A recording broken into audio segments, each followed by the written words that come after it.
আজ করব এঁচোড়ের তরকারি। তো এঁচোড়টাকে কেটে ধুয়ে বসিয়ে দিলাম। এখন আমি এঁচোড়টাকে সেদ্ধ করে নেব নুন দিয়ে।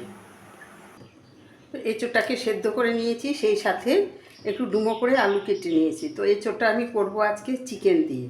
তো প্রথমে আমি আলুটাকে ভাজবো, তারপরে আমি এঁচোড়টাকে ভাজবো।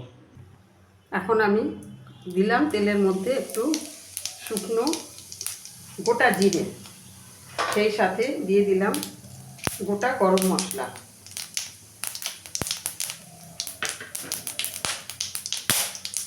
এখানে দিয়ে দেবো পেঁয়াজ কুচি, দুটো মাঝারি সাইজের পেঁয়াজ আমি কুচি করে দিয়েছি, এটা দিয়ে দিলাম। একটু ভেজে নেব।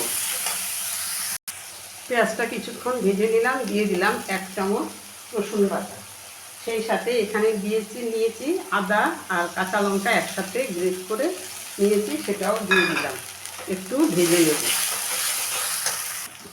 এখানে নিয়েছি 2 চামচ জিরের গুঁড়ো, 2 চামচ ধনের গুঁড়ো, 1 চামচ লঙ্কার গুঁড়ো।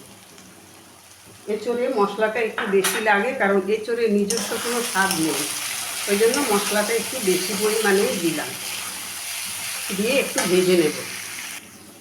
দিয়ে দিলাম আদা কাঁচা লঙ্কা বেটে রাখা জলটা।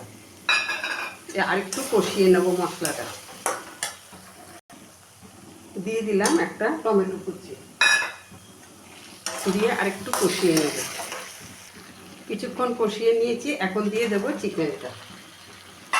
চিকেনটা দিয়ে এখন মশলার সাথে ভালো করে মিশিয়ে নেব। দিয়ে আমি ভালো করে চিকেনটাকে কষিয়ে নেব, নরম হওয়া পর্যন্ত কষিয়ে নেব। তো চিকেনটাকে আমি কিছুক্ষণ আরও 5 মিনিট কষিয়ে নিয়েছি। এখন আমি একটা ঢাকা দিয়ে দেবো। তো চিকেনটাকে খানিকক্ষণ কষিয়ে নিয়েছি, এখন আমি ভেজে রাখা আলুটা দিয়ে দেব।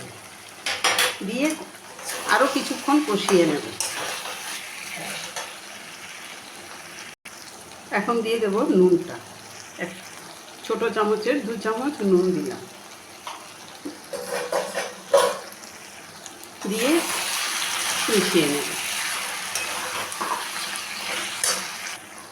আলু দিয়েও খানিকটা কষিয়ে নিয়েছি। আলু মাংস অনেকটাই সেদ্ধ হয়ে গেছে, নরম হয়ে গেছে। এখন আমি দিয়ে দিলাম এঁচোড়টা সবার লাস্টে দিলাম, কারণ এঁচোড়টা সেদ্ধ করা ভাজা প্রথম থেকে দিলে পরে এঁচোড়টা হয়তো গলেই যাবে, আর একটা থাকবেও না। তো এই জন্য এঁচোড়টা পরে দিলাম। এখন আমি আরও কিছুক্ষণ কষিয়ে তারপরে জল দিয়ে দেবো। তো এঁচোড়টাকে দিয়েও ভালো করে খানিকক্ষণ কষিয়ে নিয়েছি, এখন দিয়ে দেবো জল। চিকেনটাকে আরেকটু নরম করার জন্য একটু জল দিলাম। এখন আমি এটাকে ঢাকা দিয়ে দেব। এখন দিয়ে দেব খানিকটা গরম মশলার গুঁড়ো। গরম মশলার গুঁড়োটা আমি ছোটো চামচের 1 চামচ দিলাম, যেহেতু আমি গোটা গরম মশলা তেলে ফোড়নে দিয়েছিলাম, সেই জন্য। এখন আমি আরেকটু কষিয়ে নিয়ে মিনিট খানেকের মতন ফুটিয়ে নিয়ে তারপরে আমি নামিয়ে নেব। তো তৈরি হয়ে গেল আমার এঁচোড় চিকেন। তো আপনাদের কাছে আমার এই রেসিপিটা কেমন লাগলো অবশ্যই আমাকে একটু কমেন্ট করে জানাবেন। তো আজ এই পর্যন্তই, আবার নেক্সট কোনো রেসিপি নিয়ে কথা হবে।